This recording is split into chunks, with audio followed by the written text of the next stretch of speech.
subject to always Article 246A.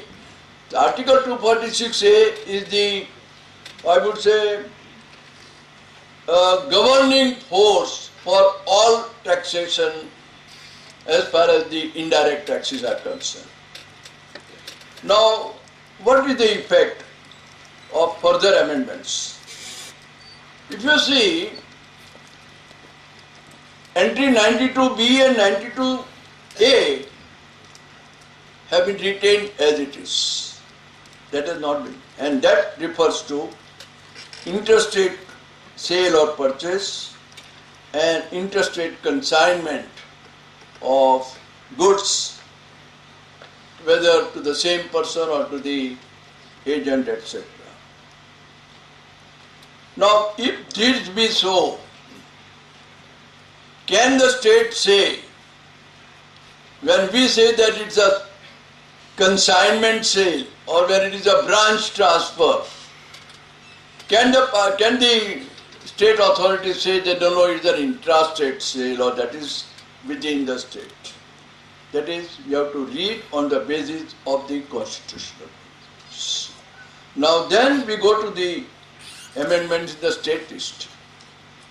State list, friends, the first thing is entry 52. Entry 52 refer to entry tax. Now that entry 52 has gone. It is omitted. It is deleted. And therefore there cannot be entry tax from 16th of September 2016. I'll come to that. Now entry 55 also has gone, and that is taxes on advertisement other than newspaper advertisements. Now entry 54, with which we were always concerned with, because it referred to the tax on sale or purchase of goods. Tax on sale or purchase of goods. Right from Government of India Act 1935, the same thing continued even now. The taxes, in 1935 Act, it was only tax on sale of goods. The purchase came later on the basis of Constitution in 1854 with tax on sale or purchase of goods.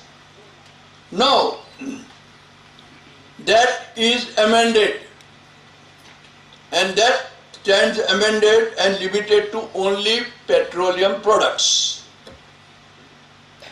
In other words, as far as the state legislature is concerned, if they want to levy tax on the sale or purchase of goods under entry 54, they can levy only on petroleum products and nothing else.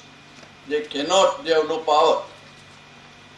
Then, old entry 62, it was luxury tax, including entertainment, betting, etc. Now that is again limited to excluding luxury tax. That means there will be no luxury tax from that day onwards. Now consider the situation of these amendments and its impact on the levy of both indirect taxes by the parliament as well as by the state legislature.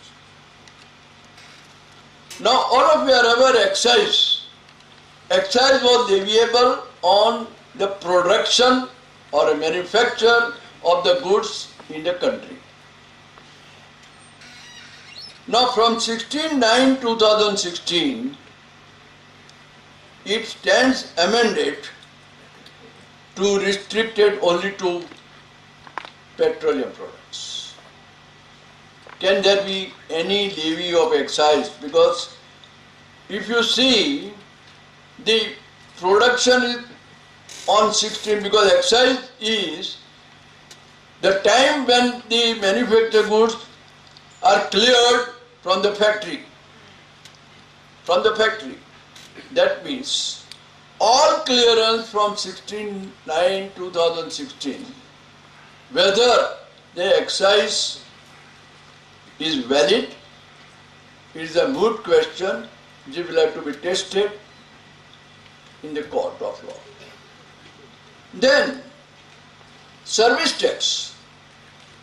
Now service tax, as I stated, that entry also has gone, and it is related to rendering of services. Now rendering of services again can't be related back to prior to 15.9, because what I am rendering service today can't relate back to prior to 15.9. It's a taxation in present show for activities in present show. That is, present show means today. What you are acting is the service on service tax is payable. Now when you come to sales tax or VAT, now if you see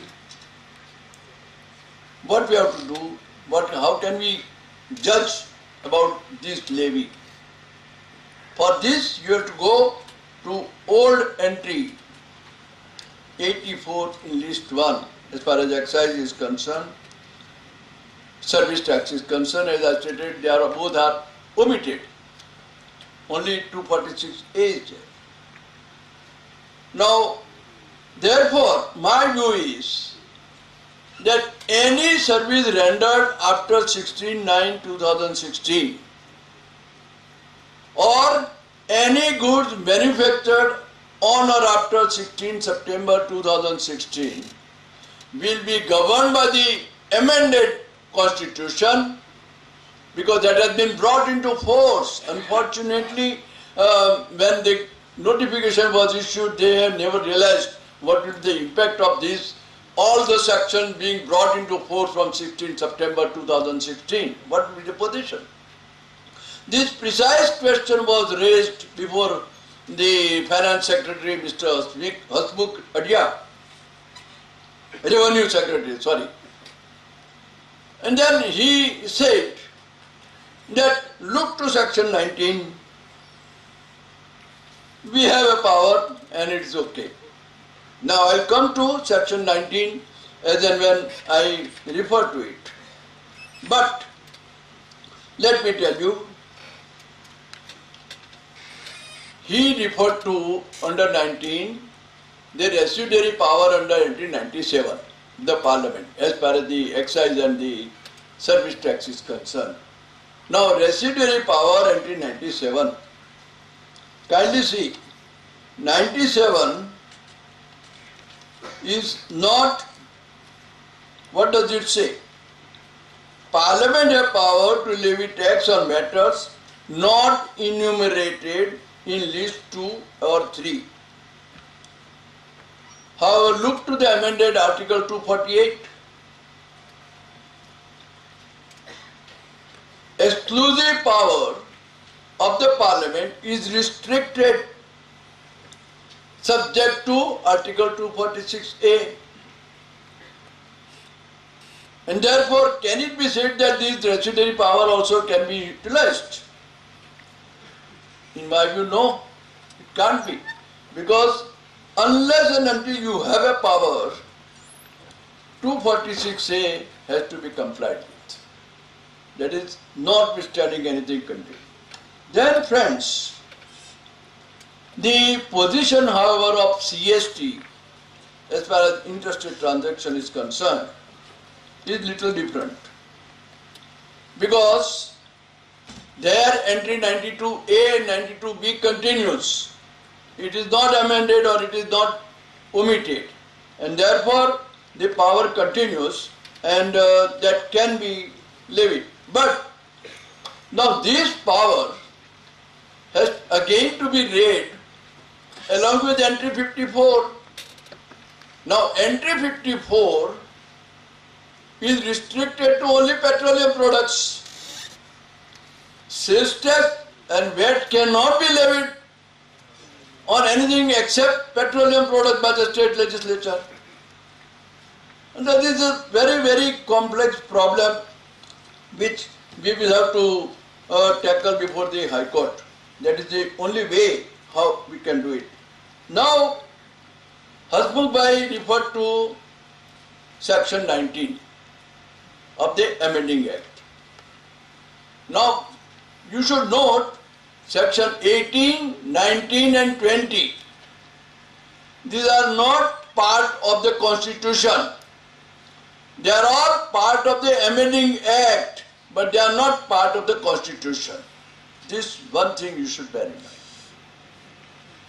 Because Constitution is supreme, the amending act comes later on. Apart from that, what does it say? Section 19 reads very, very useful for all of us. Aditya, section 19 kara.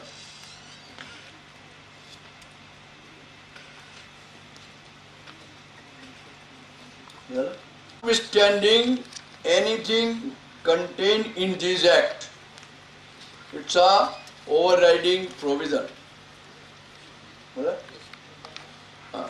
Kindly see, this language is very, very important. Section 19 is very important for all of us. Notwithstanding anything in this act, any provision of any law relating to tax on goods. Friends, pause for a moment. Whether VAT is a tax on goods, simpliciter? No. Tax is on sale of goods or purchase of goods, not tax on goods. Further on, what does it say? Relating to tax on goods or services or both in force in any state immediately before the commencement of this act. In other words, language is whatever was in force before 16 September 2016.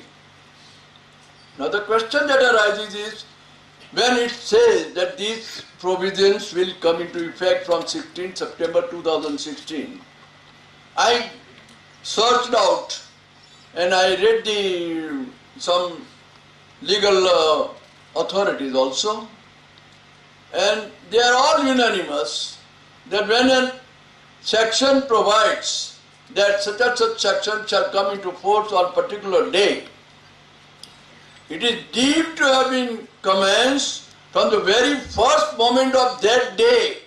That means it refers to the midnight of 15th.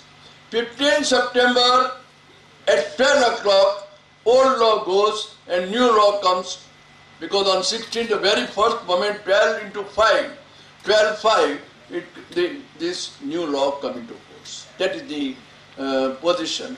In Maxwell, there is a very good discussion on this point, that when can you say that it has come into force? Whether it is at 12 o'clock in the afternoon or whether it is 12 in the midnight.